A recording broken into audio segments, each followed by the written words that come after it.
Un mes de julio donde baja el desempleo por sexto mes consecutivo. Alcanzamos cifras de hace una década en el paro registrado en Extremadura y con menos mujeres y menos mayores de 45 años desempleados. Y, sobre todo, un dato muy importante, el de la afiliación a la Seguridad Social, con casi 5.000 afiliados más que hace un año.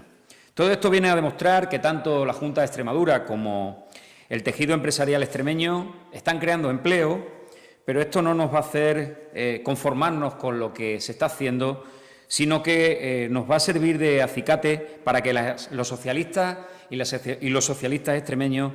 por responsabilidad y compromiso con esta tierra, con esta región, sigamos reivindicando ante el Gobierno central eso que se está convirtiendo ya en algo habitual, seguir reivindicando